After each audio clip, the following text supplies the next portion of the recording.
Welcome to a brand spanking new episode of Who Do You Think You Are? An exploration into how our thoughts, beliefs, and feelings create our reality. My name is Lastia Cahoot and I'm your host. I'm joined by my co-host on this show and in life, Glenn Sheridan. Every episode, we're joined by a special guest who inspires us to consider not only what we think, but how we think and how that thinking impacts our life experience. It's time to get this conscious conversation started as we ask today's guest, who do you think you are? Hi, everyone. My name is Lastia. I'm here with my co-host, Glenn. We have a very special guest for you today on another episode of Who Do You Think You Are? So today's guest is actually someone I don't know very well at all. We've had one conversation so far, but it was so fun and so honest and so amazing and so easy. I just got this inspiration myself of thinking this person would make a great guest for our podcast. And because she is not part of the Los Angeles contingent of New Thought ministers and practitioners or even coaches that I've met over the last few months, then this is actually a very nice departure, from the path that we've been on so far. So we're kind of mixing it up again today. So our guest today calls herself a serial entrepreneur. She loves everything about business. She is in the business of helping women. And really, when she's helping women, she's helping people to find and embrace their value. And she'll probably talk a little bit more about that in detail in just a few minutes. So I'm just going to open the door a little bit that way. She also has a business partner named Jeanne, and together they have a signature program called Outsourcing for Bosses, which teaches entrepreneurs how to hire, train, and manage a marketing virtual assistant so they can spend their valuable time on higher value tasks like bringing in clients. Now, she just said, when we were talking about 5 minutes ago, she said, I've been married for a minute. So I guess she's a newlywed. She is a dog mama. She loves to travel, and she is always thinking about the future. So that kind of reminds me of a line in a show that Glenn and I were watching a few months ago on Netflix, where there was this line of always forward, never back. And before she became a business coach, which is what she is right now, she spent 20 years in real estate. So I'm really excited because this is someone new to me. This is someone new to the show. This is someone sort of new energy wise. So right now I'd like to introduce Kirsten Graham. And Kirsten, I would like to ask you, as we start off with the entire show, who do you think you are? That question was just, I've been thinking about it for a week, to be honest, and it really took me down a lot of different paths. And I definitely want to thank you and Glenn for having me here today. I'm so excited. And what it made me think about was all the labels we put on ourselves. Mm-hmm. I'm a US citizen, who am I? I'm a daughter, a sister, an aunt. I said I was married for a minute, and that was a long time ago. So I'm not a newlywed. I was in and out of that. All right. So, so it also made me think about, because working with women, I think we all have this thing in our mind, and I really love the fact that the imposter syndrome has become something people talk about more, right? Oh, that was the show. That was the show that the line came from. Imposter on Netflix. That's hilarious. Okay. Oh, yeah. Yeah. And so that syndrome of feeling like people are going to find out that you're not a good lawyer, or you're not a great interior designer. You're getting all these clients, you're doing all this work, but they haven't figured out that you're not really capable of it, that imposter syndrome. And then it started make me think about the fears that we have. We always beat ourselves up. I'm not good enough, or I'm not smart enough, or, not young enough, or whatever it is. And so it just took me down a really interesting path of thinking about, who am I really? And I think we're all multifaceted. We all have different things that we love to do. And I think we interact with people in our lives differently. The way I interact with my nieces and nephews will be very different than, interacting with, clients or friends. So I think I'm a crazy lady with a lot going on, and I love life. That's who I am. That's fantastic. I love that. And, I think it's so neat that you brought up the idea of the imposter syndrome, because I guess it was just last week when I was getting ready for a Sunday talk for the spiritual center that I am a part of, I was filling in for the minister who had an emergency come up. And my talk was based on 3 things that the voices in my head were saying to me as I was sitting down to do stuff. And one of those things was, you're a fraud. And that came up from, this place of just not feeling worthy. Like no one wants to hear what I have to say. No one takes the work that I do seriously, which is all, coming from very black and white thinking, and is really deep rooted and only comes out every once in a while. But the idea of, this is who I claim to be, this is how I show up in the world, but am I really that? And do other people, do they buy it? Like, do they buy into it? Do I buy into it? Because ultimately, the only person who really has to buy into anything or really believe anything about ourselves is us, right? Absolutely. It's not about what people on the outside are thinking. It's what we're thinking on the inside. So this comes to the idea or the concept of value and self-worth, which you already started to talk about. And that has a very, very big foundation in the business that you run. So can you tell us about your business that you have with your partner, Jeanne? Yes. So like I said, I started in real estate in the late 80s, and I was an agent. I eventually moved to the mortgage side and owned a mortgage company for many years. And I did loans for a lot of other business owners. So I saw their personal tax returns and I saw their business tax returns. And then ultimately they would come to me and say, hey, can I take you to lunch and pick your brain? So I started like mentoring many, many years ago, and eventually transitioned that into a business. But what I found fascinating with working with clients is that we all undervalue ourselves, right? I think it's something we all tend to do, and women in particular, trying to get, sometimes just trying to get some of my female clients to just charge, the going rate. And it's that fear that if I charge that much, no one's going to hire me. Mm-hmm. Your phone's ringing off the hook and you're booked solid, but you're really underpricing, raise your price. No one will hire me. If I raise my price, no one will hire me. Well, just raise your price. If no one hires you, you can go back down. You're busy right now. Just give it a go. And then when they see that someone hires them at the next price, and they're kind of like, wow, I didn't think anyone would hire me at that price. So it all boils down to what we think we're worth, and our self-worth. Mm-hmm. And I think it gets into that. It's the fear of failure, fear of success, right? If I raise my prices, or if I add another product or service, is it going to fail, or is it going to succeed? And if it does, what does that mean for me? Mm-hmm. And I just find it so interesting. But I've, because I've been single most of my life, I have attracted a lot of female entrepreneur clients who are single. Okay. So it's a very different game to be in a business when you have to completely support yourself. And it's fun. I love helping people make that mind shift. I mean, I'm definitely more of a business coach where I'm focusing on, strategies and marketing and, just running the business. But there's always that side of mindset and just getting to the point where you can make good decisions and where you can feel confident. Even I was working with a client yesterday. She's an interior designer. She's fabulous. And she's really busy. But she has this total fear. Right now we're in the first week of December. She has this terrible fear of telling clients, I'm booked. I could get to your project in January.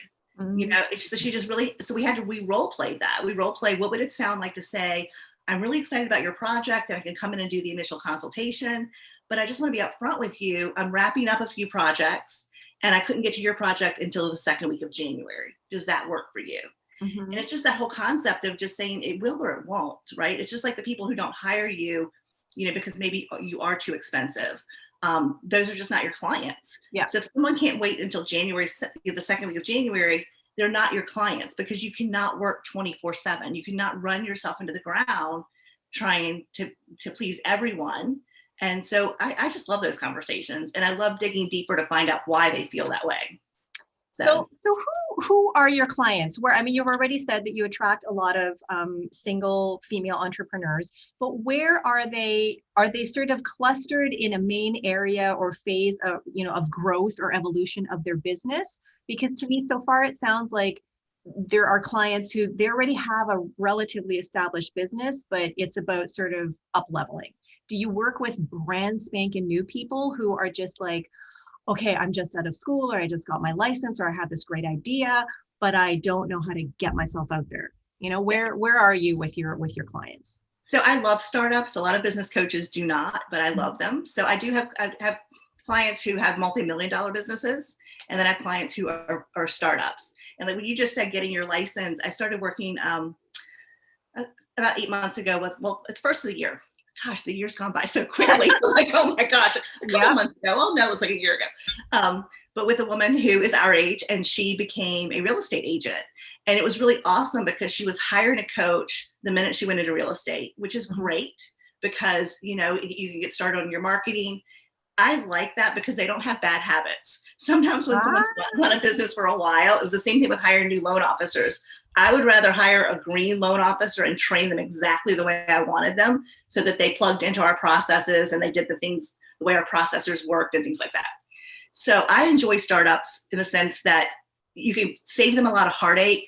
You can save them a lot of wasted money, and you can help them get where they want to go a lot faster.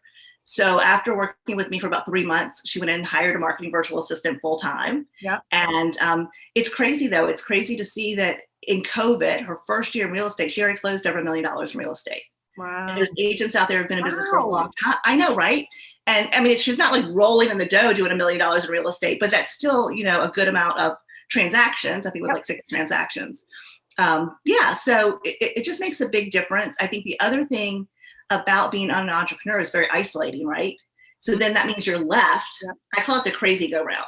You get this thought in your head and you can't get it out, like you're obsessing over it. Yep. And so I think that one of the things about being an entrepreneur is that you are so isolated and you're so afraid to come to the table with other business owners and say, I'm struggling with this, or I feel like I'm failing at this, or I don't know how to raise my prices, because it's that, like, we all feel like we need to put on like this armor of, you know, I'm successful and I can do this, right? And so I think that's where having a business coach or having someone to support you is a huge help, because you get to talk things out. You know, you get to think about, you know, I'm having a difficulty with a client. Well, let's role play that. Let's talk about it. And ultimately, what do you want to happen with this client? Do you want to keep this client, or is it just not a good fit? Because sometimes you have to come to terms with that. Yeah. So I guess I like all phases, but I have farmers. I have tulip farmers that I love. He's Dutch and she's from the US. So they run a huge event each year. So that's fantastic. I have people that own agencies who do SEO, marketing, interior designers. And I think that was a challenge for me moving online. And the reason for that is when you move online, you have to be very narrow with what you do, where I like having clients in different industries because I find it interesting. That's what makes me love my work. And it's more challenging for me, which is something I also really enjoy. So I probably answered like 10 questions in one. Sorry. No, that's good. That's good. And so, okay, you know what? I had a question. It just went out of my head. Do it all the time. It's there, then it's gone. Okay, the crazy go around, loves variety. For you, how much has your business changed since, let's say, March of this year, March of 2020, since COVID? You know, has it changed? It's blown up. Yeah. Okay. I've been busier than, I think you had a lot of people who had to pivot. So they were at that point where they were like, oh, I've got to hire someone. So I took on several new clients. So that was great for one-on-one clients. But Jeanne and I also launched Outsourcing for Bosses. Yep. And that's a course that teaches primarily people who have a YouTube channel. So they have an original piece of content or they want to have a YouTube channel. So we teach them how to hire a marketing virtual assistant that can take care of all of their editing, you know, all of the transcription, uploading, creating all the graphics, and then marketing that video across all platforms. So we have just a total system. It says the boss does this, the VA does this. And so it's just plug and play. So we launched that 3 months ago. And so that was crazy awesome. So so it's been a good year for us. And so now, have you gone through that first, you know, that beta group, and now you're relaunching again in January or something? Is that what's going on? Yes. Okay. Yeah, I think when you launch a course, it's one of those things that was, I think, again, a hard lesson for us to learn is that when you have a course or you have information, you think you know what people need to know, right? And you think, right? So again, we know it, so we just think it. And then we also think that the way we teach it is perfect, right? Because it's the only way we know how to teach it. So I've learned that doing a course is always about launching it live so that you can see, you know, are you moving too quickly? You know, in the modules, do they need more information? Do they need less information? So we did make it through our first beta, but we are not going to turn it evergreen in January. We're actually going to launch it again with a second beta group. Yeah. Because again, we got amazing feedback, and the people that took the course have given us awesome testimonials, which is great. Yeah. But they also gave us fabulous feedback on how we can make it better. And so that's what we're going to do. Yeah. Right. And so the people who took the course now, have they hooked up, or some of them at least have been, been connected with the VAs that are now, are doing some of the work that, they learned how to outsource or whatever it is? Yes. So one of our students actually has a full-time job, and she has a business that she wants to start for herself. She actually ended up hiring 3 virtual assistants for her employer. So she started talking about the course that she was taking, and her boss said, well, I'd love to hire some people to do these projects. So she hired 3 people for that company. And then we've had several other people who've hired for their own businesses. I think it's going into the end of the year, several of them are waiting until January, right? So what we're having them do right now is create a ton of video content. So when their virtual assistant comes on in January, they can really focus on helping them work through the process rather than creating content. So yeah, so I say half of them have hired. Yeah. Okay. Wow. Congratulations. That's amazing. Thank you. Now, this brings me to the idea of social media, period. And the community that I study in are from Los Angeles. And you actually you're in Florida right now? Yes. Yeah. Okay. So you're in Florida. So we are in Canada. We're on Vancouver Island, just to the west of Canada proper. But because I go to school through a community in Los Angeles, I've been doing that for a few years now online. Okay. Yeah. Then, wow, I am losing my train of thought today. Like, what is happening here? Okay, let me think. Let me pause. What was I going to say? Jeez. Okay, so Kirsten, I was, as you were speaking there, I was thinking about, obviously there's this psychology element that you said you're having to kind of extract these background beliefs that people have about themselves, and encouraging them is sometimes not enough. Like you have to kind of push them a little bit to up level, or to sort of dare to imagine that they can do that thing of like,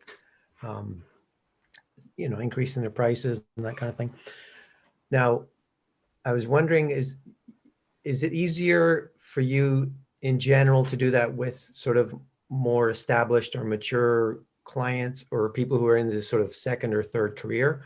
Or is it sort of easier in terms of like a younger person who's a bit more pliable and will just go, oh, okay, I get it, and then they've already got this store of like energy and they know sort of their potential, and they want to know where to put it.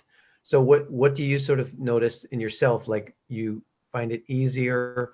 And I don't mean like I can do it and it's easier, the interaction is simpler. I mean, like, do you enjoy the challenge of as well? When I say, is it like, what's more enjoyable for you, the more established or the younger? Just because sometimes you yourself would want to be challenged a little bit in helping someone. Like, it's not always, as you said, with setting up a course, like, I know I'm going to lay this out, ABC, they come, they learn, they go away. Sometimes you get the feedback and you think, oh, that's a good point, I hadn't seen from that perspective before. So just generally, what do you prefer? So when I had my mortgage company, I really liked taking on younger loan officers. So I really like the training, really that side of it. I feel like with my coaching practice, I tend to attract people who are probably 40 and up. So I don't really have a ton of really young clients. I've had 2 over the 10 years. It is a different ballgame, I guess, because like you said, they're young, they have a different energy level. They're very quick with technology, but they're definitely wet behind the ears with a lot of life things. So, but I would say right now with coaching, I generally attract people that are 40 or over, and I do enjoy that. And so I do have, I don't know, maybe it's just maturity level, and maybe it's also, I feel like when people get to a certain age, they still have their insecurities, but I think they're more willing to look at them, right? I think as we get older, we start to realize life is really short, and I can't not take chances or do what I want to do because I'm afraid of what other people are going to think, or they understand that their false belief is that's what it is. But then I think we'd all love to go back to being really young and cocky when we thought we could just do anything, right? We were invincible. Let's rewind to that point. But I don't tend to attract a lot of really young clients. So I guess I can't answer that. Okay, and then just one little add-on to that. A couple of years ago, I was listening to the podcasts of and reading the couple of books of this guy, Chris Guillebeau. He's like the side hustle guru. You know, his whole thing was like people make money off doing things like setting up a camera beside their fish tank, and it's just passive income. Like people, like there's advertising money because there's people buy the equipment he has and or that fish, you know, and it's like there's little groups that come up, and he just every day would have this sort of inspiring suggestion, and the podcast might only have been like 5-10 minutes, but it was just some guy who, or some young person who was like thinking outside the box, figured something out, monetized it, and may or may not have been able to make it kind of scalable. But I'm kind of curious now, like the side hustle idea is like someone's already got a job, or they're a student, and they've got this little thing that's helping them. It's like having a second job without actually doing very much, right? Or second income. Now this year, that might have gone all out the window. I don't know, because you know, even things like Uber drivers are affected, and Airbnb is affected, obviously, with various locations telling you what you can and cannot do, and who can be in your home and whatever. But yeah, the real estate thing, like people would do that part-time, right? As well as the people who dedicated all their time to it. So have you noticed anyone sort of taking what was kind of a part-time thing and then just saying, no, like I'm going to go all in on it, even though I don't know, like you said, someone can make a fair amount of money if they really focus on it, right? So is that starting to happen? Have you noticed that? Or Yeah, I think if you look at in the US, if you look at business licenses because of COVID, they skyrocketed. So you had a lot of people who, you know, they were furloughed from work. Maybe they were getting a really, you know, unemployment check, and they thought this is the time I'll start a business. Mm-hmm. So you do see a lot of people starting businesses because of COVID. I think you have a lot of people who, like you said, they had a job, but they had a little bit of a side hustle, and they were grateful for that because that gave them something that they could then try to work on scaling when they were furloughed. But yeah, I think that having a side hustle and having passive income is something that more people are aware of now and that they're more open to. But I do challenge the word passive income because you guys have a podcast, right? And people I have a YouTube channel. People just think you kind of put that up and then you make money forever, which is true. Like if you get advertisers and you get to that spot where you're making money, you know, an old video or an old podcast can continue to drive revenue for you. But if you don't keep your channel or your podcast live and going, eventually it's going to fall away, right? Mm-hmm. So there's this concept of passive. Even if your income is coming in from investments, that's passive, but you still have to be conscious of what's going on in the market and shift your, you know, your eggs in different baskets based on what you think is going to happen and trying to keep your revenue coming in from your investments. So I think passive income is really interesting. I think people, sometimes they think they're just going to create a fabulous course and they're going to put it out there and it's just going to sell. And creating a course is really easy. Selling a course is really hard, right? So, you know, creating a podcast is easy. Getting the podcast to take off and get listeners can be more challenging. Yeah. Same thing with the YouTube channel. So I don't think people realize how much blood, sweat, and tears goes into creating something before it takes off. And then you start having passive income from it. So that's kind of my take on passive income. Kind of not exactly the same, but kind of like the idea of the overnight sensation. I mean, it didn't happen overnight. It took a long time, or not, maybe not a long time, but it probably took some amount of time and effort and energy and focus and attention to get to the thing or, you know, the event or whatever that turns someone into a seeming overnight sensation. I remember what I wanted to ask. This will teach me to not go and ask questions about events that I didn't actually attend. So Monday nights, there is a community sort of talk session called Let's Talk that my teacher puts on from the Global Truth Center, Los Angeles. It's not recorded. It's just a 1-hour discussion where a bunch of members from the community and slowly, I think, coming in from outside of the community come in. And because of my part-time job right now, I don't get to tune in for most of it. Glenn, however, does. And so this past Monday when I came in, the topic was social media. And if there was ever a topic I would have loved to be there for and participate in the discussion on, it was that. And so I only heard like a little tiny bit at the end of it. But social media, I mean, even this morning as I was getting ready for this, I'm thinking, okay, I'm so grateful for this podcast, because even though it does take some energy and coordination to get to doing this, it's happening right now. Like this is the product, yes, there will be some editing and post to get it, nice and shiny and interesting and then uploaded into, the social ether kind of thing. But otherwise, like, this is the content right here. I don't have to go and edit and rewrite and chunk it out and whatever, which can totally be done. And I learned how to do that from you. But it's, the idea of social media, I just thought, I'm done. I don't want to spend the time on it. I'm not interested. I feel like it's something I have to do it. And even to the point of, I was having a conversation with a friend of mine who later used or our conversation about social media ended up being inspiration for a blog post she did a couple of days later. And I'm like, oh, we were talking about that. And it's about, do I have to do it? Do I have to post stuff on Facebook and YouTube and Instagram and even the other ones that I don't even go on to, but our daughter, our 16-year-old daughter talks about and will show us, some entertaining stuff on every now and then. Because for me, this is easy. This is fun. This is enjoyable. I really enjoy doing this. I enjoy writing a newsletter once a week and sending it out. But to go and create stuff, and I guess this speaks to, why you have your business, yes. To go and create little affirmations and images and things and interesting and, kind of comes back to like, who wants to hear what I have to say? Am I really who I appear to be kind of thing? So with all of that, what's your relationship to social media? Is it, I'm not even going to put words in your mouth. What is your relationship to social media? What do you think of it? How did it play out in your life? So first of all, my business partner, Jeanne, owns a marketing agency and she's a tech genius. I'm usually swearing at my computer, right? So let's be honest, that's not my thing.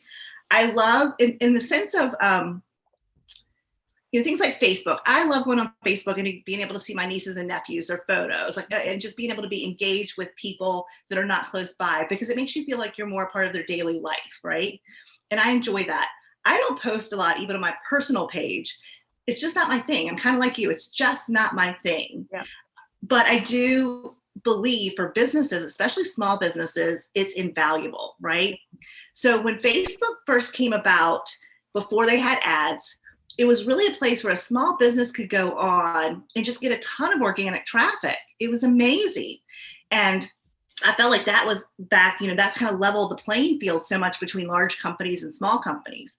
Well, Facebook is now a pay-to-play platform. There's only about 3 to 6% organic reach. So it's one of those things where, I think being on Facebook is still important. I think Facebook groups have a lot of value. But as a whole, posting on Facebook is probably not going to get you a ton of organic traffic. But I do believe it's one of the best places to run ads. So again, I think everything has its place. Mm-hmm. LinkedIn, if you're business to business, like we're business to business, that's an area where we need to up our game. We're on LinkedIn, but we're not playing, full on like we should.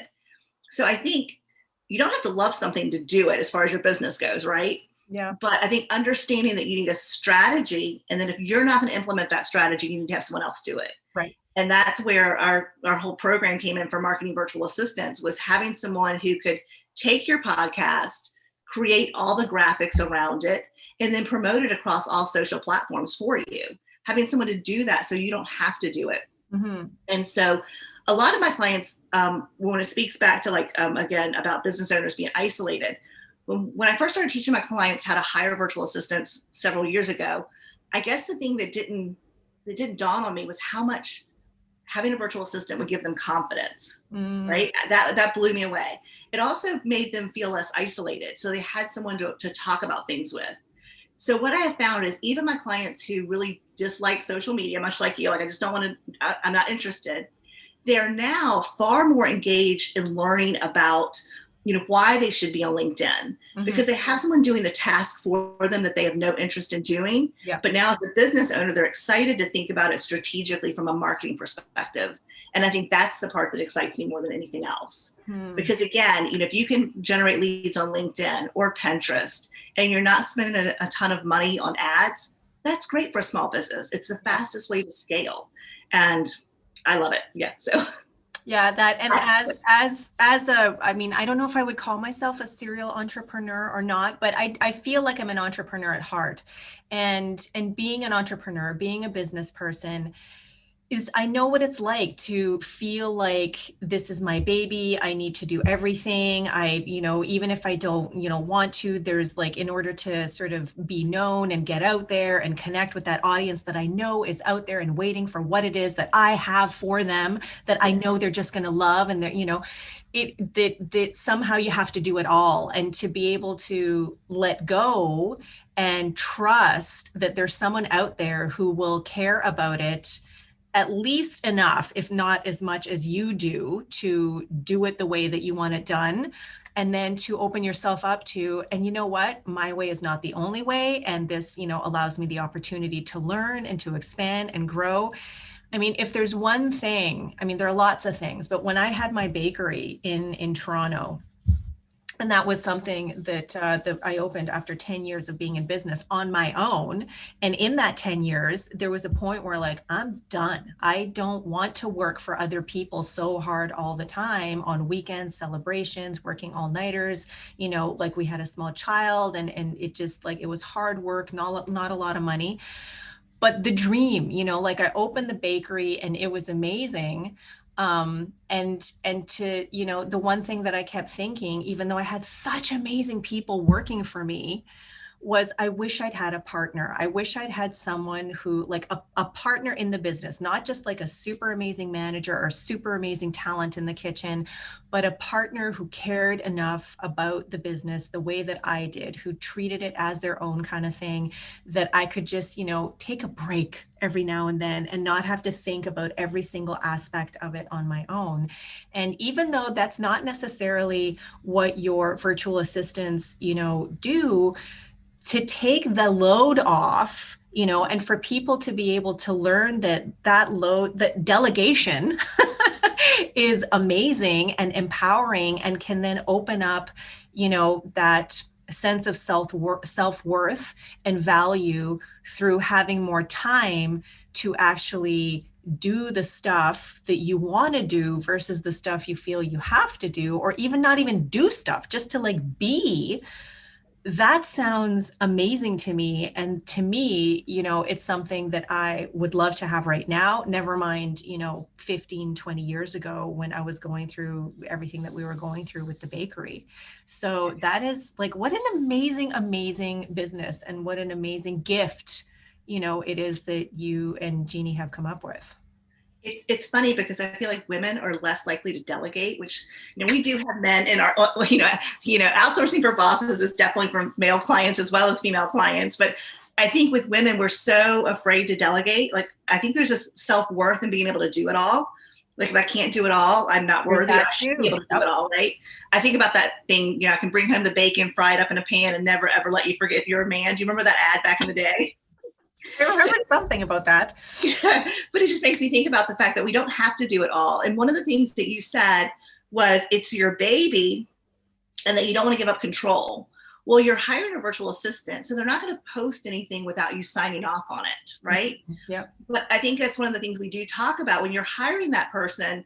You do make it clear that you have to sign off on it. It has to represent your brand. Mm-hmm. But I always say, make sure your virtual assistant knows that you're open to ideas. Mm-hmm. Once a week in your meeting, have them bring new ideas for you for graphics or for posts.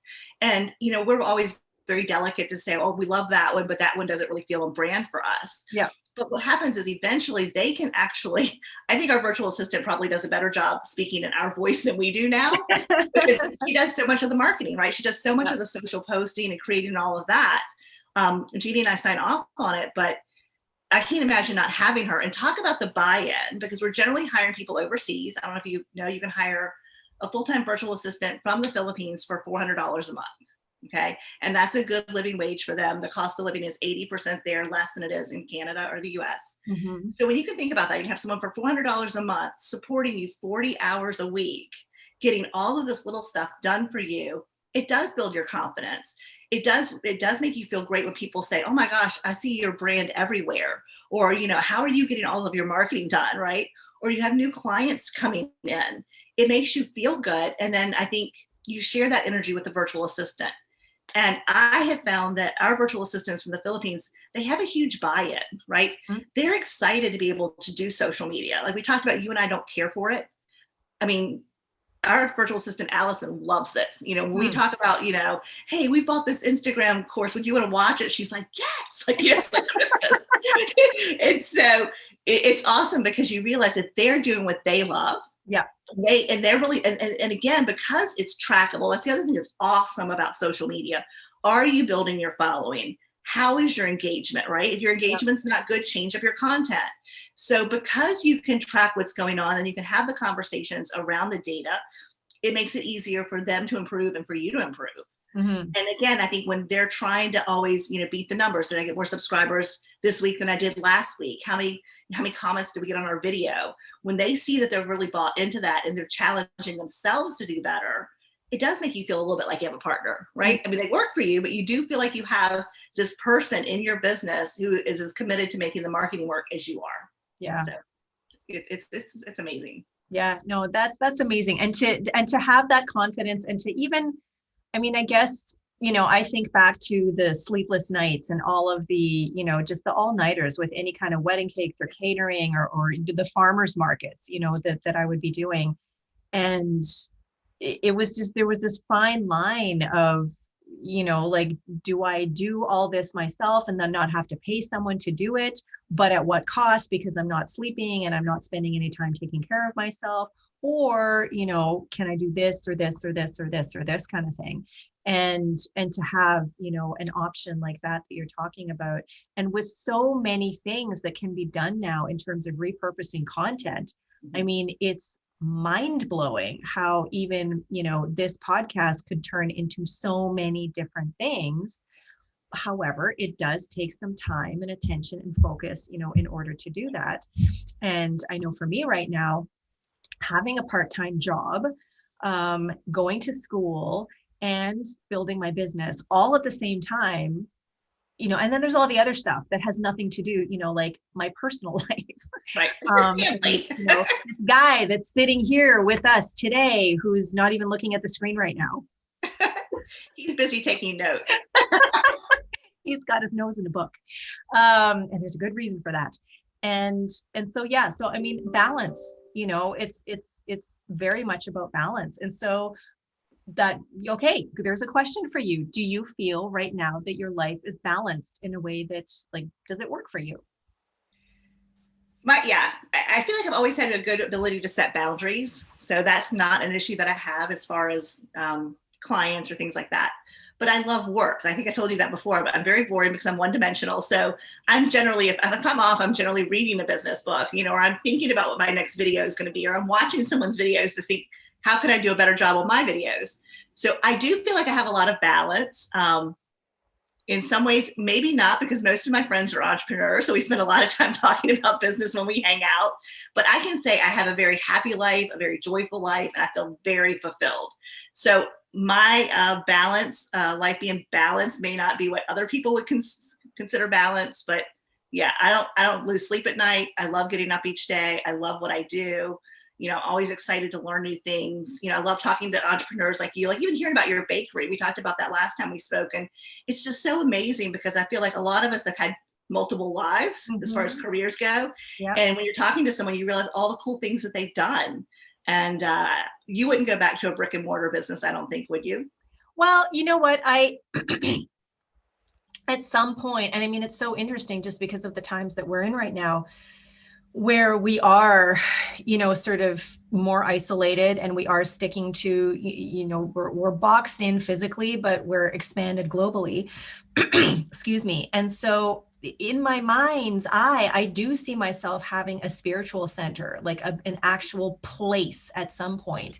And that is tied into a spiritual retreat and a place where there is, just self-nourishment on all levels happening, and art is a huge part of it, creativity, music and dance, like that's a part of it as well, that, it's somewhere in the mountains and there's the ocean nearby, and there's place for, people to come and, hang out for a few days and then move on or whatever, that, guest musicians come in and just, have these amazing afternoons of just, musical, creative, artsy, joyful bliss, so yeah, like I do see myself having a concrete place at some point that's, a gathering place. However, maybe because I have been online for, several years now studying, maybe because I have felt this desire of having a global reach, that I am so grateful for technology like this,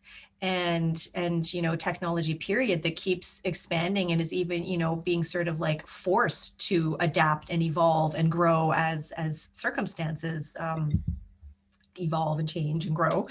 And so I love being able to connect with people all over the place.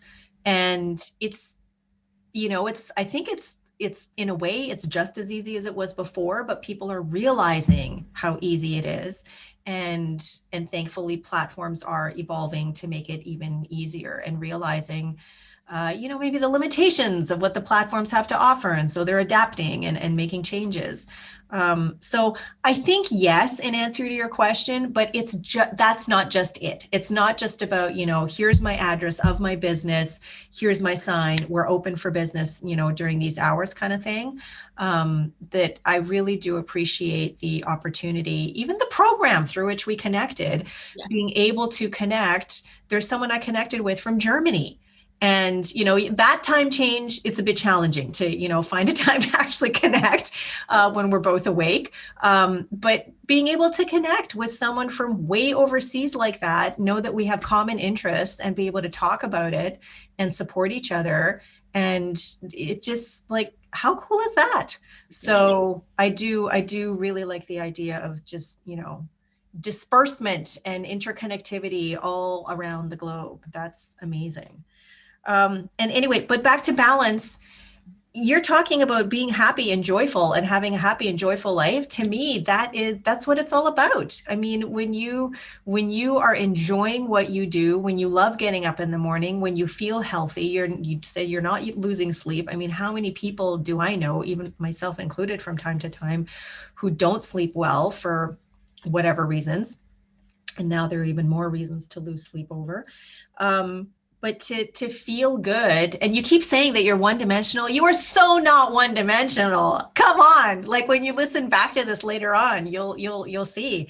That sounds like a really good life to me, and you're moving forward. You're constantly moving forward, not looking backwards, and to be looking in the direction you're headed, and to be open to, that direction changing constantly. Like that's fantastic. That is quite inspirational to me. So thank you, Kirsten. You. Honey Bunch, you're very silent there and a little stern looking. Am I? Yes. Unfurrow that brow. Okay. Sorry. So the idea of being one-dimensional, or focusing solely on one aspect of life, but clearly I think what's going on there to me is you're just digging deeper and finding more by digging, that than going over there and digging in a different area and maybe finding the thing that you could have found over here had you dug a little bit further down, or changed your perspective and still stayed within the business realm, but you've gotten something out of it by hearing. Like, I know it's nice to when I come across people who are on, say, Instagram or something, and they're especially a younger person, and they just do a quote by like Sun Tzu, the Art of War, the book on just like basically war strategy, but they apply it to business, right? Or people, I just think there's a lot that's possible there, even though if people think I only do the one thing. It's like, no, it depends on your attitude and your openness as you're immersing yourself in that one thing, because really it isn't one thing. It's more and more aspects of that one subject. But it's like, you can, clearly if someone meets you, they're going to have a lovely conversation with you because you're a pretty well-rounded person. Thank you. And they may not know anything about you being in business, right? So clearly you've been able to have these conversations with people and help people along the way in different in sort of different manifestations of helping people who are, as you said, the virtual assistants who are on a different relative scale than we are, and we take certain things for granted, and like, no, there's just even that issue alone, there's ways to feel good about, but like just dwell upon it in like a gratitude centered way, I think. And if you're able to help people who are young clients, or people changing their sort of path in life or whatever, I think you've got a good thing going on, obviously. So anyway, I don't know where I was going with that, but yeah, I think still there's still that thing of like, you can inspire people by just being who you are.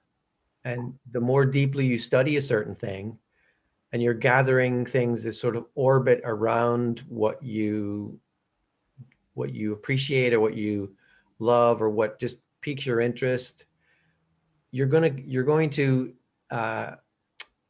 absorb some of those influences from those things orbiting, the main thing that you love, right? So, yeah. Well, you said something about the virtual assistants in the Philippines.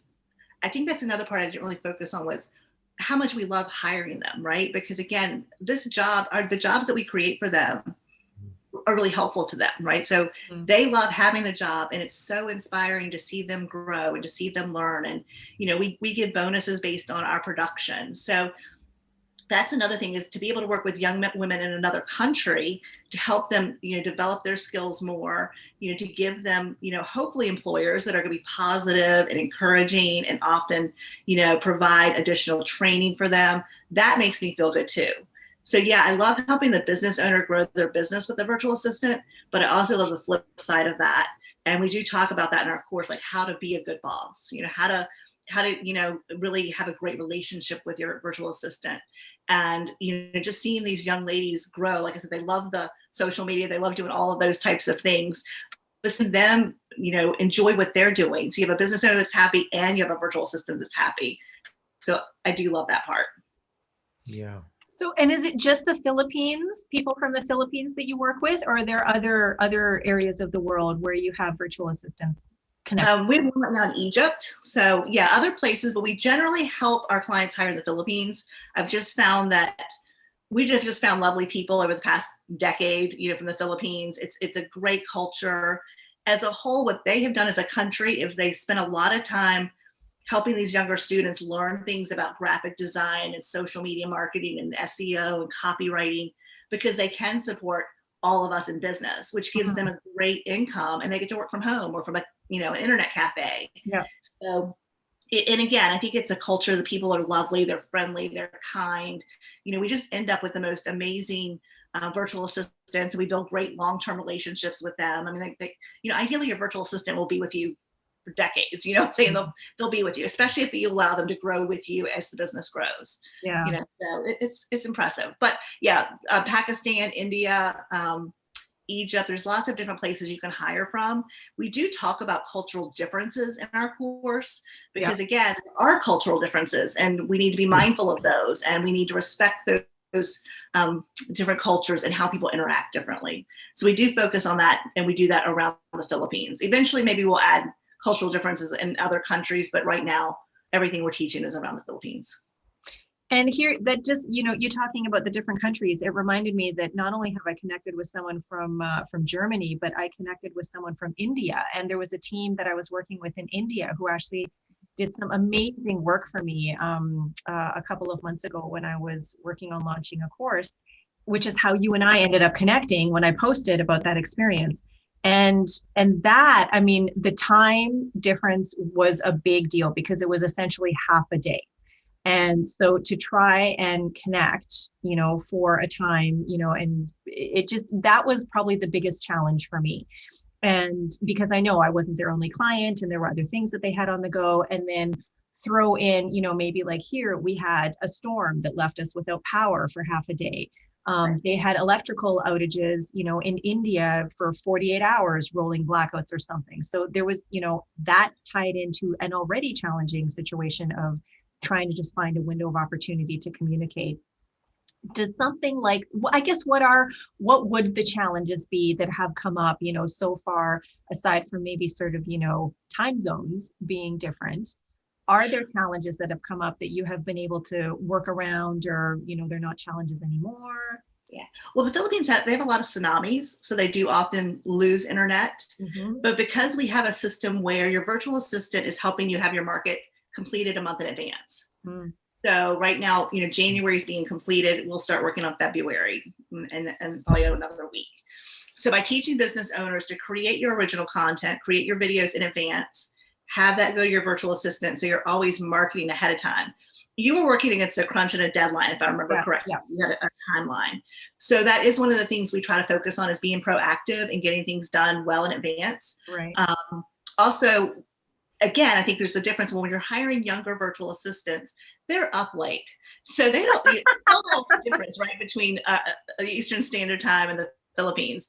So our virtual assistant meets with us on Monday mornings at 8 a.m. our time, 8 p.m. her time. Yeah. And sometimes I'm doing something at 2 o'clock in the afternoon, which is 2 a.m. for her, and she's commenting. Yeah. So I have to remember that they're like, I've talked about us being like, young and invincible.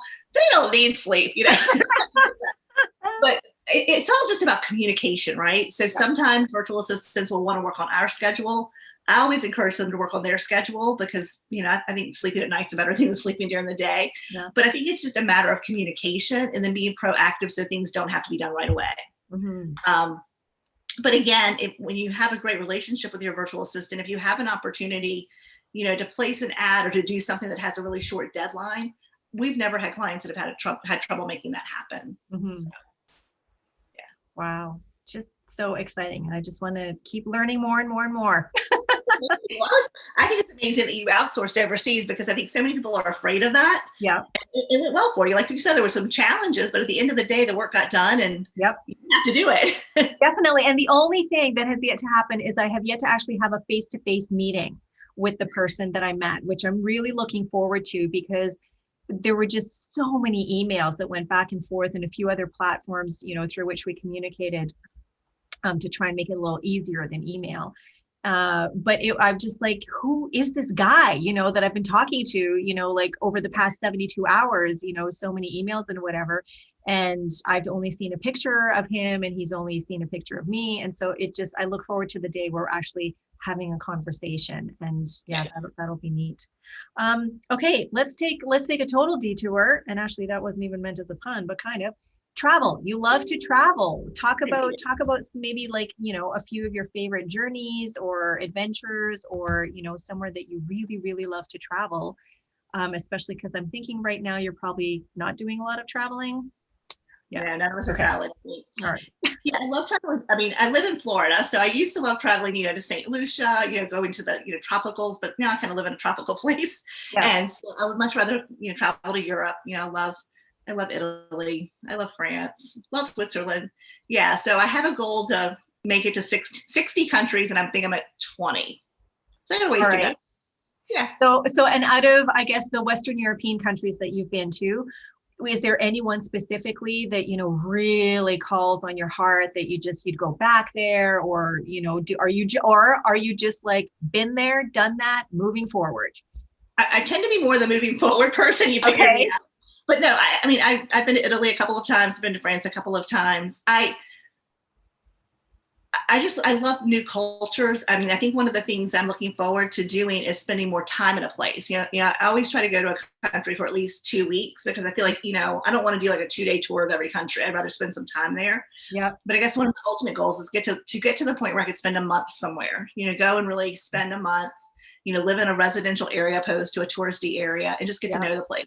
But yeah, it's funny because having people in the Philippines, I really want to go to the Philippines now because like I feel like we have friends there kind of thing. So yeah, but I find people interesting. Mm-hmm. And then, also the dorky side of me, I find business interesting. So I find it so fascinating how things operate so differently in different countries and in different cultures. Yeah. The Honey Bunch, are you taking notes? Are you reading something again? What are you doing down there? Unmute. I'm just looking for a certain quote. Anyway. Oh, okay. All right. Okay. So I have, let's see, travel. I have traveled through most of the United States, and we drove across Canada when we moved here from Toronto to Victoria 4.5 years ago, which, I say that, and honestly, it feels like it's been over a decade. It feels like it's been so long since we moved here. Anyway, one of my favorite places out of all the places that I've been in the States, in Canada, and the other countries, mostly in Western Europe, is Northern Ontario. Driving around Lake Superior and seeing the countryside there on probably like a week's stretch of clear blue skies and sun and picture perfect summer weather was absolutely extraordinary. And the way that Milana, that's our daughter, and I drove across the country, because Glenn met us in the middle a week after we left. The way that I drove was just using a little app on my phone, the Waze app. I think you guys probably have access to it down there. And it's just a little free GPS app, which kind of looks like a little game. Like the more you travel, you get points, and there's little cars that gobble up candy and points along the road, and you can have create a little avatar for yourself, which is just some kind of image. And so you can see other Wazers that are on the road, along with you. But I never used a map. I would just plug in our destination for that day, whatever hotel, motel, whatever it was, and then would just drive. And because Milana was, I think, 11 or 10 or something, she couldn't drive. So she was in the back seat, either on her iPad or sleeping. and so she missed most of it. But when I would drive, and it took 3 days to drive through Northern Ontario, and just driving around that lake, and that water. And I mean, we live by an ocean now because we're on the island, or I guess we live on an ocean right now. But there was something about that lake. It was just so magnificent. And I couldn't believe how big it was. And it was so neat to see the mixture of sort of mountains with deciduous trees, which kind of didn't connect for me, but it just looks so neat. And then cliffs, which is something that I really, really love, which is very prevalent here. Because of the blasting that happened to get through the rock and create roads and stuff. And it was just gorgeous. It was so gorgeous. And I just loved being able to drive through that. And even though I really wish that Milana had seen a lot of it, there was something about being able to experience it on my own. And even though I was driving, to be able to take in what I was taking in, and to be able to have time to say goodbye to Toronto and our life in Toronto as we were doing this like 10-day trek across the country. And then, from Northern Ontario turning into the prairies where it's just farmland and flat, or just kind of like, rolling hills in Saskatchewan, and then the wheat fields and the blue skies of Alberta, and then going into the Rockies and like the big majestic mountains. And that was just a part of it. That was just the path that we took. I mean, there's so many other parts of Canada that I haven't been to, including the territories, up north. But like these Badlands and the Hoodoo Gurus that we have, and dinosaur country, it's just incredible that we have all of this land in our country. And there are just these pockets and areas that are so incredibly different. wow. And then, think about going to, a city, a place, somewhere in Western Europe, which is just like centuries upon centuries old, and the architecture that's there and the history that is standing there. I'm so glad that I had the opportunity to visit the Notre Dame Cathedral, because, gone. And that I just remember standing outside it, feeling like this big, and then walking inside and just, wow, the stained glass. I mean, oh my gosh. So, I love to travel as well, but haven't been to many places recently. Definitely since not coming here. Only made it back onto the big chunk of Canada once so far, and that was to go to Vancouver for a folk concert, which was fantastic. But yeah, so I will look forward to being able to travel again. And I also would love, there are some places I would love to go to and spend chunks of time in there to really kind of get immersed into the culture and into the vibe and into the energy of the people and the food and the music. And yeah, that's, I think Canada is one of those places I would love to do. Like you said, I would love to do it in an RV. There's a couple that I follow, and they spent, I want to say, 4 months. And it was just amazing seeing some of their video footage and the photographs. But yeah, it's massive and so many different landscapes. So yeah, wouldn't it be fabulous if we could just travel the world all the time? Like, it was just something everyone got to do on a regular basis. It's so much joy. There is a woman that I'm in class with on Thursday nights, and she's I can't remember if it's what she calls it, an RV, a fifth wheel, a camper, whatever, but it's something like that. And she's just traveling right now. She's just driving, wherever she's allowed to and kind of wants to go. And so I think most every class that she comes to, she's tuning in, from a different place.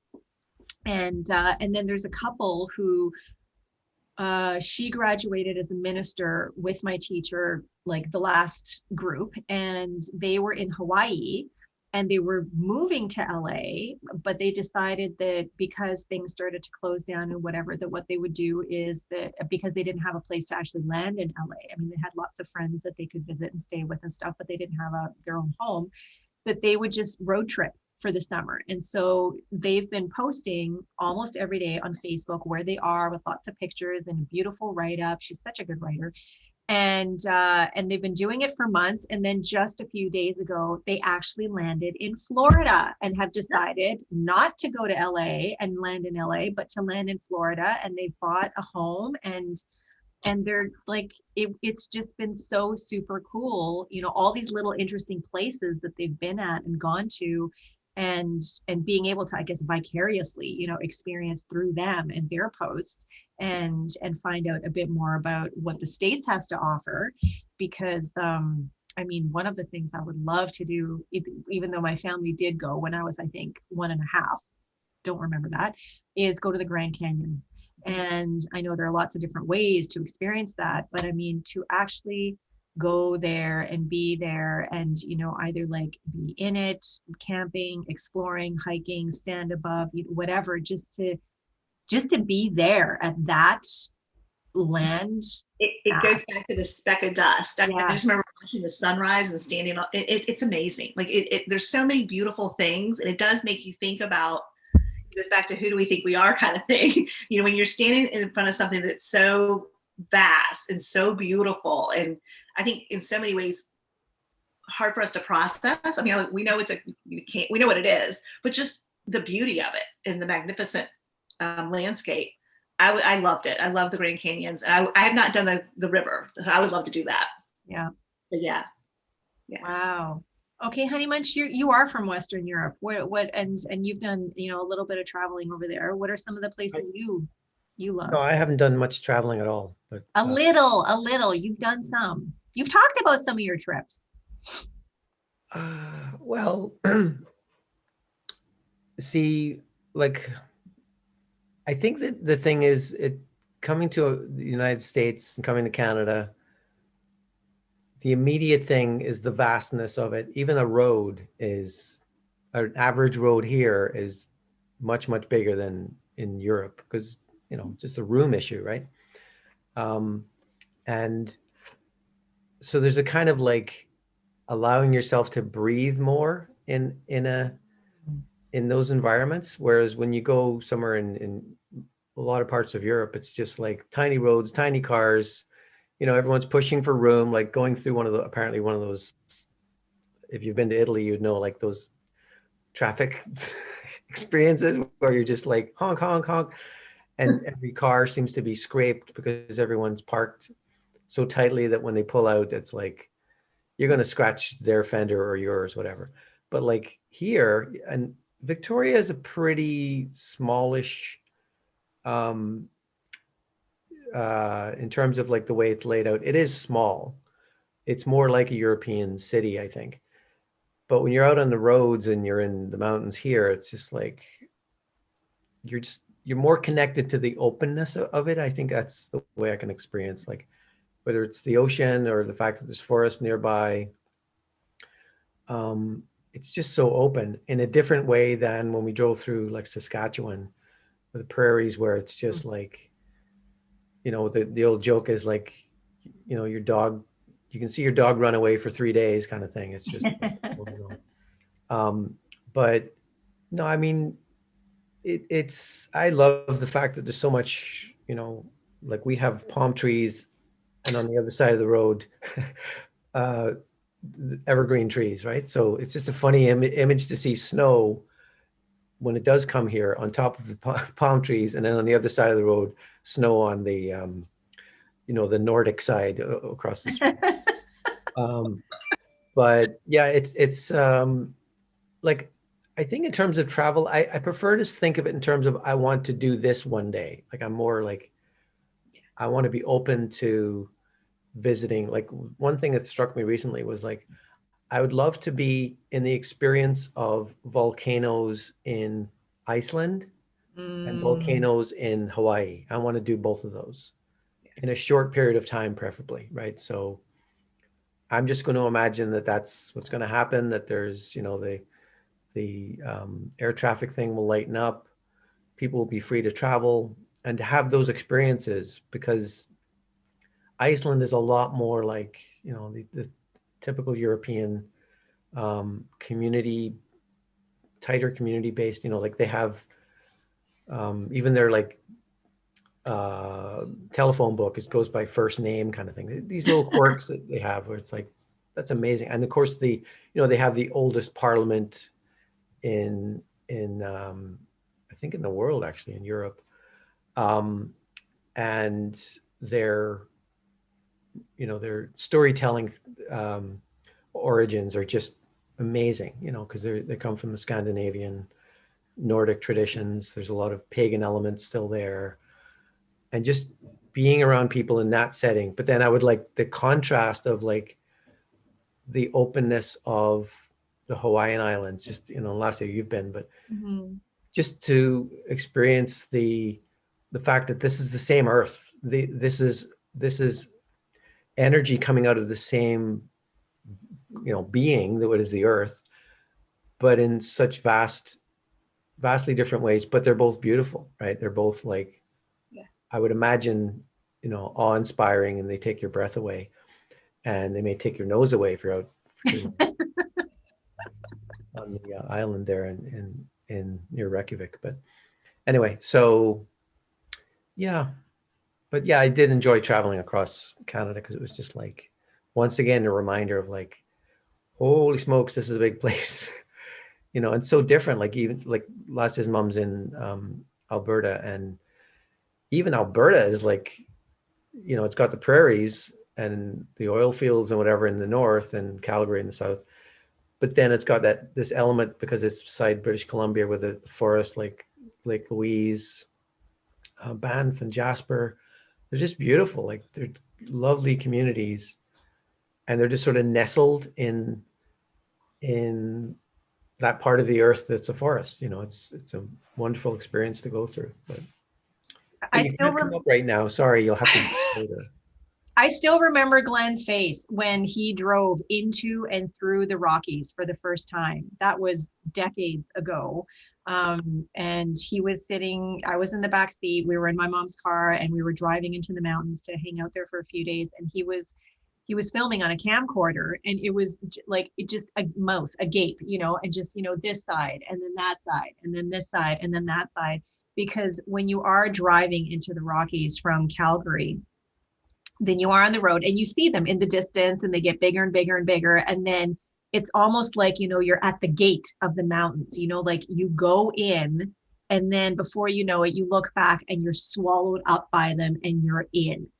So it's such a neat drive into them, and then you're there and you're just meandering through, and they're so huge and rocky. And I mean, I know they're still considered young mountains compared to some of the other ones in the world.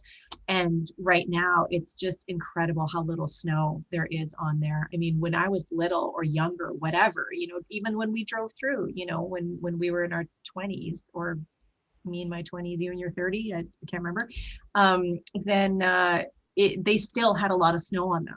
Now though, when we drove through, these last couple of times, it was shocking to see how little snow there is, and just how much warming has happened to melt that snow off there. But yeah, just so incredibly majestic and beautiful. And yes, I have been to Hawaii, and one of the things that I do, like, it's such a great memory, because when it was happening, I'm like, oh, I don't want to go on this sounds stupid. I was a teenager. I was there with my mom, and we went there with our cousins. And there was this one morning where our cousins decided, can't remember who it was, it might have been my uncle, decided that he was going to take the kids on a trip up to Mount Haleakala, and then we were going to cycle down back into the town. And I'm like, hell, plus we had to get up at 1 or 2 in the morning for the bus to pick us up, so that we could drive to and up the volcano to the observatory and be there for the sunrise. Well, let me tell you, when we were above the clouds, and when that sunrise came up, the whole, I don't want to be here, this sucks, whatever, just totally, went away. And it was just like, wow. That gave me chill bumps. And then we hopped on our bikes, and for 3 hours or something, we cycled down the volcano and in through town and back to, I don't know if it was right to our hotel or to a certain point, and then we got picked up and whatever. That was amazing. So amazing. And so, Honey Bunch, when you say, like Hawaii and Iceland, I mean, mountains just do it for me. Like, I just, as far as land mass and what sort of the earth has to offer in terms of, construction and evolution of the land, I just love being in the mountains. And so I would very much like to go to Iceland and places where it's cold, and there's like these rocky chunky formations, and maybe, yes, the tip of your nose gets, slightly numb or whatever. And so to experience, the juxtaposition of like hot, liquidy, boiling, whatever, tropical versus, crystal and ice and cold and cool and white and, like that just, oh my gosh, I love it. Just in my mind, I'm having like an Emerson moment right now, where I don't need to travel to those places. I can like feel in my mind what's going on. However, that being said, I would like to actually travel and just, be sort of like in an environment where I can envision wearing like animal pelts to keep warm, and just like being out, like hearing that as I'm walking on the snow on a lake or whatever, and to actually maybe see a phone book that goes by people's first names, which is hilarious. So yeah, and that, I mean, I get a little taste of that every now and then when I binge some Netflix show that takes place in, some Scandinavian country, some thriller, modern day, noir drama kind of thing. And even, if the show, the story, whatever is fantastic, I watch it just as much for the land and the scenery and the cinematography, because there's just, for me, there's a call on my heart to that element of nature, for sure. Yeah. It is amazing to think, because of, TV and filming, how much we do get to see of the world. You think about, because I'm not a TV person, but I love anything that talks about, real estate or landscape, and just seeing different countries and different places. And it's amazing. Yeah. You can imagine not having that access, because it gets you dreaming about what you want.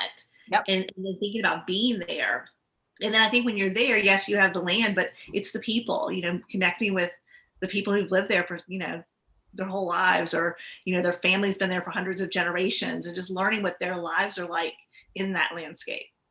And, I guess I haven't had enough of experience of that, because most of the places I've traveled to have been very similar to how I live my life and how I've grown up. So even though there might be a different language, like say in the Netherlands or in Germany or in France, it's still similar enough to what my Canadian experience has been like. I haven't been to, like, somewhere I would love to go is I would love to go to Tibet. I would love to go to Thailand. Spain is not going to be as good an example because it's still kind of similar. But somewhere where not only is the language different, but the culture is completely different, more from an Eastern rather than a Western and perspective experience. And so I haven't, even when Glenn and I got married, we initially had talked about going on our honeymoon, which we didn't go at all. And then years later, we had sort of a makeshift, for our 20th anniversary. But we wanted to go to Cuba, and we wanted to go to Cuba because we wanted to experience the culture and the music and the land, and not in a resort kind of way. But it didn't happen. So we have some traveling to do. And even a few weeks ago, we were talking about, okay, where would you want to go? Doors are open and whatever, because Glenn's first comment was, yeah, but we can't go anywhere right now. I'm like, but not right now. And let's, like, ideal world, like whatever, money's not an object. COVID isn't a thing, like travel is happening and there's just this incredible freedom. Where would you want to go? And it was actually interesting because we had very different places. There were, maybe one or two similarities, but we wanted to go to different places. So yeah, but Tibet and Thailand for me are up there. And then some Scandinavian, like do a tour of some Scandinavian countries, because I just, not that there isn't enough snow here in Canada, but I just want to be on that snow in those mountains, hearing, languages that I sometimes feel like I might be dreaming a little of because I've heard it so many times on Netflix. That's awesome. I think Kirsten, your point, like, it's nice to have those windows to look through to see, adventure in different circumstances. The one thing I've noticed I miss, though, is I love going to the library here, because the library system is like, each library seems to be like, it's almost like a totally different library, like the way they focus on what the people in that area, what they tend to like reading. But that's one thing I kind of wished, because I think TV and movies have kind of replaced the library. Like when I was younger, I would kind of voraciously read just different, like, nonfiction and fiction. It really did, like, unlock things in my mind and my imagination. And, back to that word passive, like watching stuff on your TV or even on your phone or laptop, it's a passive experience. It's nice, but when you're reading a book, I prefer it in terms of, like, I'm turning the page. I'm like, oh, I'll finish this chapter, and you get to the end of it. Okay, there's another. And I love that, because that's a thing that I've always, as a young person, really, I've just felt like this is a tool. This is an experience in itself. It's opening me up. And when I get to the end of it, I feel kind of sad that other people don't have what I just had as an experience. But when you have TV, like the older thing of, like, once a week, you would do the water cooler talk of, like, oh, did you see Seinfeld last night or whatever? But now I guess it's done through social media, that sharing, But yeah, that makes me a little sad that, like, the libraries are, they still do virtual, like, audio and ebook lending, and we can still order. I have to return some books and pick some up today.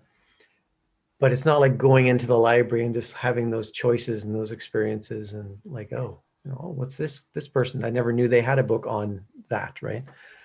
So that's a little, sorry to bring us all down, but that's something I think it's Well, worth mentioning. I think the difference in reading and watching TV too is your imagination, right? So when a character is being described, you may visualize a character different than I would. Your character might be tall with dark hair. My character might be short, with no hair. Like, you just don't know who the characters are going to be, because a good writer explains a little bit, but they leave a lot to the imagination. And so, or when they're in a place and then you're imagining that place based on the information that you have about it. I love that. So I love reading. And I think that there's nothing more disappointing than reading a great book and then seeing the movie, because like, that's not what I imagined. That's not what that character's supposed to look like in my book. So I love reading too, because it opens up a whole new world for you. Yeah. A series of books I really love, American author called C.J. Box. He's a mystery writer, and it's an interesting concept of rather than it being a cop or a private detective, the main character in most of his books is a Wyoming game warden who does his like fishing and hunting, kind of overseeing and making sure people got their licenses and their tags, and hunting in season, fishing in season. But because he has to work with other law enforcement agencies, the local sheriff, sometimes the FBI, right, the EPA, and this kind of thing, it gets really interesting, because it's just like a strange thing of like the person he's an expert in his field, but he also has to walk carefully and tread lightly on the jurisdictions of other people's, what they do. So you have the personality clash, the power struggles, the whatever. But the main character is also a family man who has a very, very smart wife who like does some work for him, helping him do stuff. And then his three very bright daughters who are characters into themselves, And it's just like, I love the books. And Lassia loves more like the Nordic Scandinavian crime stuff. But every time one of his books comes out, I'm like, oh, thank you, something. And I actually read all of them, except two, through audiobook. So I had, in my job, I was able to like listen to books while I was working. So I think I went through all of his 19 books at the time in 1 year, like boom, boom, boom, boom. And it was just really cool to have that thing. Because also he's describing his love of the land, like just perching on the top of a mountain, opening the truck, or, sitting on the bed of the truck and just watching with his dog, like, I get to do this every day. I get to see this every day. I get, so yeah, I love that kind of expansive, that kind of character. He has a series of books that are being filmed on ABC right now. It's called, what's it called? Big Sky. It's based on another character he has. I watched 3 of those. Oh, you have? Okay. So, and that's more about that's a darker side. Yeah. There's sort of a serial killer element there. Mm-hmm. And yeah, I'm kind of reluctant. I've read 2 of those books, but I'm reluctant to kind of delve into that, because there's something I'm like a little bit apprehensive, as you said, like I don't want to be disappointed. Right. Exactly. Exactly. Yeah. I think I love driving. I think that's one of the things about probably being in Canada and the US is that we just, like you talked about, expansive roads and just driving. And there's nothing better than a book on Audible while you're driving. And so I'm going to look at this author up, because I love that. I drive from Virginia to Florida a couple of times a year when we're open, when we're not, in COVID. But yeah, I love those types of books. I can't believe you got through 19 of them in 1 year. That's awesome. Yeah. Well, I guess an average audiobook is about 10 hours, right? If it's a longish book, but oh man. Yeah. Anyway, he's due for another book. If you're watching, CJ Box, thank you. Yeah, I will. So That, that reminds me of what was his name? Greg Iles. He's an American author from, I want to say, Mississippi. And just one day when we were still in Toronto in the library, there was, our picks, section at the front of the library.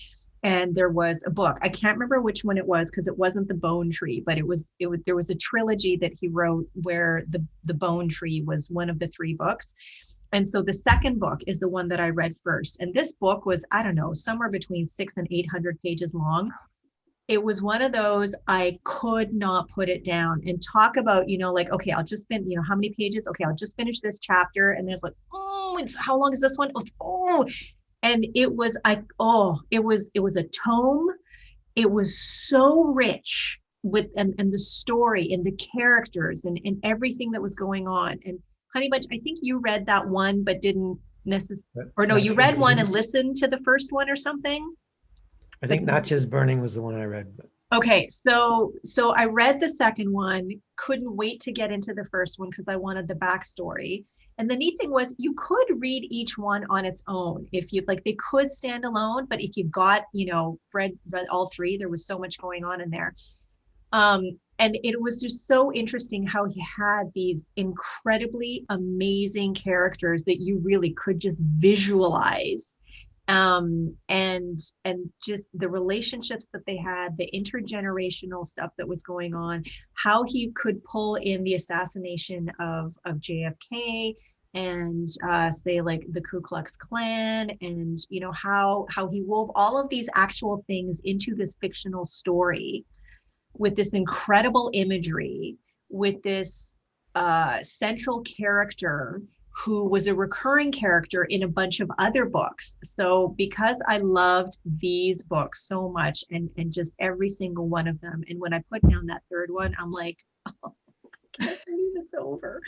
But then it's like, okay, but now there's all these earlier books that I can go and read. And so, yeah, like in my mind's eye, I have an image of who this detective, this mayor of this city is, kind of thing, and how his family looks, and the house and all this kind of stuff. And I was so excited when I found out that there was supposed to be either a movie or a mini series that was being done on that trilogy of books. And I think it was Joaquin Phoenix that was cast as, one of the characters. And I'm like, really? But that's not in my head. That's not how I see this person. That's not the right actor. No. And then it was also like, oh, do I really want to watch it? Or do I just want to leave it in my imagination? And I don't know if anything actually ever came of it or not, because I haven't, seen anything. But yeah, talk about getting, just completely enraptured and, just immersed in the story and just wanting for there to be more. That was for me a few years ago. I mean, I finished the trilogy here, but started it in Toronto. That was for me, like one of the most memorable series that I read, and then was so grateful that this character appeared in all of these other books beforehand. So I got to know him, and how he kind of became who he was in that trilogy that I read.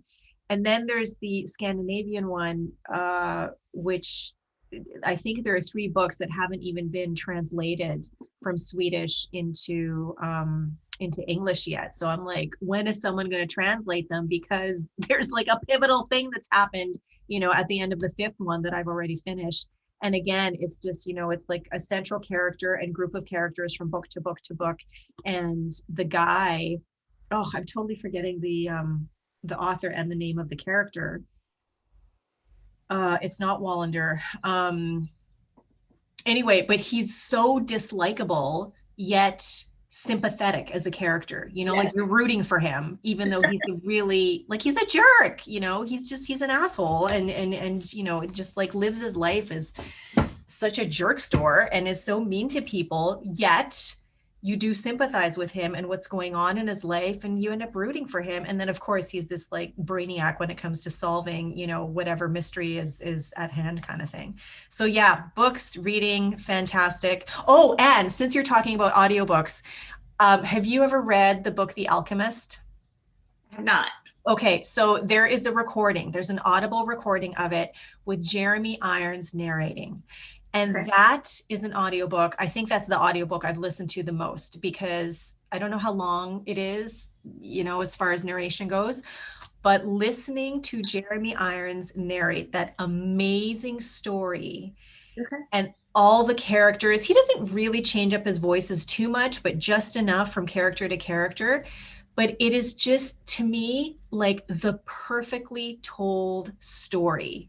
And every time I listen to it, as I'm listening to Jeremy Irons's, narration, it's just like, I just want to like curl up, in bed sort of thing. Like, oh, I'm being read a bedtime story, the best bedtime story ever by the best voice ever. It's amazing. It is such a beautiful story about, really just discovering, who you are at your core, and believing in yourself, and following, the truth of who you are. And yeah, they couldn't have picked a better narrator. Like, oh my gosh. And I've wanted to listen to other book. I have listened to one other book by the same author, narrated by Jeremy Irons. It didn't, it wasn't quite the same thing. That book and that narration is just magical. Just magical. And I Is it think on Audible? it's on Audible. Yeah. And you might be able to get it somewhere else. I mean, I listened to it on Audible. Honey Bunch, did you I'll listen get to it. the Audible version or no? Yeah. Okay. I love Audible. Yeah. Yeah. I have a membership, and I know that there are free ways that I could get stuff too. Glenn, I mean, he's listening to stuff all the time. It's like, you could just go and get it here. But I have my membership, and, just the credits keep coming, and I keep choosing, and it's come in really handy for school, because I will go and I'll choose books that we need to read for class. Because I find that when I listen, that I'll retain things differently than when I'm reading. However, if it's a book for class, then I will actually get the hard, copy, so that I can scribble notes in there and stuff as well. So that's exactly what I like to do too. Listen to notes. Isn't that funny? Okay, so you know what? I'm looking at the clock right now, and we're at an hour and a half for sure. So this is probably a great place to stop for today, and maybe we will do it again sometime and talk about some of the stuff that we didn't get to today. I've got books to go get now. I'm like making a list of things. Yeah. Right on.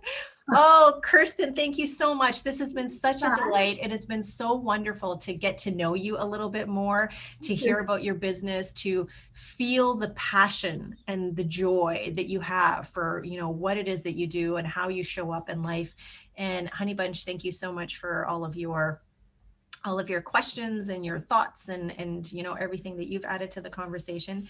So yeah, just before we go, I mean, we have our rapid fire segment right now. So let's, you know what? I'm going to have to use the timer on Zoom, and I'm going to have to pay attention to it this time, because last time I got so enamored by the answers that were being given, I completely forgot to keep track of the time. But anyway, so this is just a way to sort of, not that things are heavy, but to kind of like lighten and fun things up. It's a rapid fire question round. Glenn is going to do the asking, and we just would like for you to answer as many questions off the top of your head without thinking about anything as you possibly can. And then at the end of it, there will be a prize. Okay. Now I'm like, oh my gosh, I hope my brain doesn't just stop. Like people ask you questions, you're like, there's nothing there. So we had someone who was like, okay, I'm ready. And it was like, he was on a game show. He's like, yep, go. It was fantastic. I love watching him. He was like, that's awesome. And he's like, really? That was it? But anyway. Okay, and there's no wrong answers. It's just, okay. It's fine. Okay, and so hold on. So the first two are just, three actually are just answers. The rest are, do you like this or this, this or this, this or this? Okay. Okay, are you marked? Get set. And go.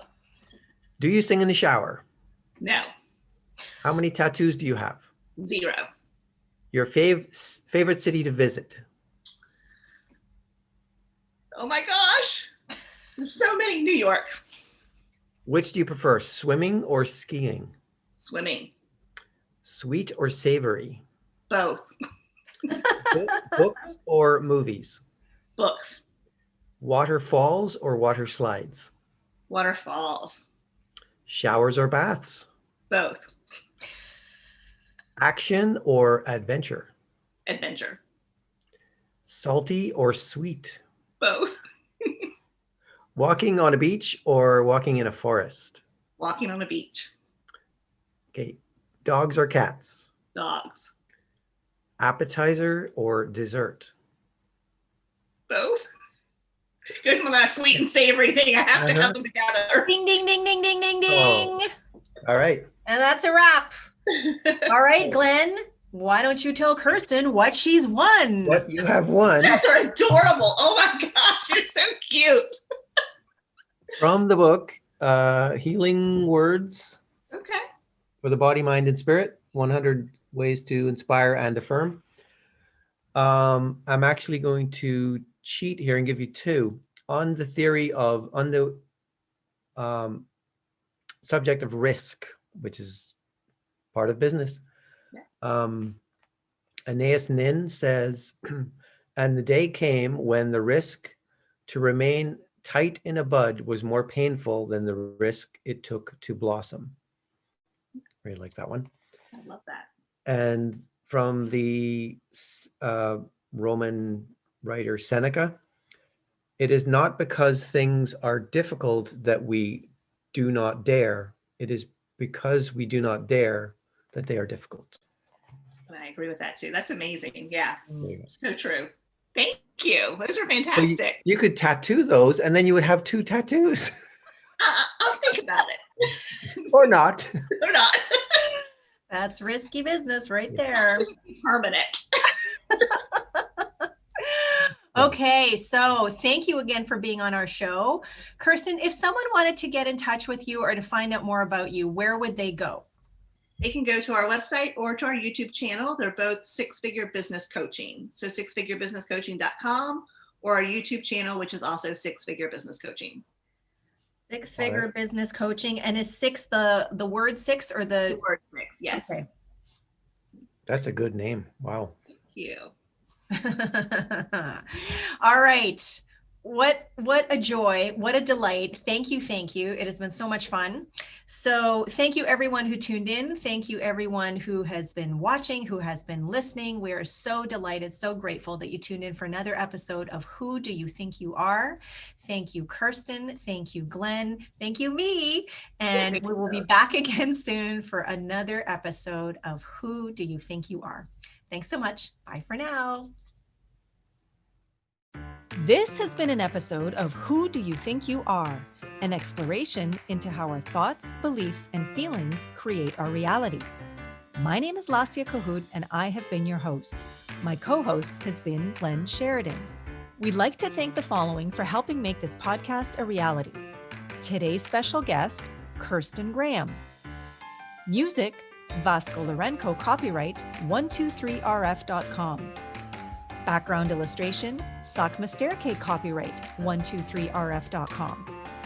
For more information on this podcast and our Lassia Cahoot Soul Excavator, please visit www.lassiacahoot.com. If you like what you've heard, please like, subscribe, and let us know by leaving a comment. Thanks for tuning into Who Do You Think You Are?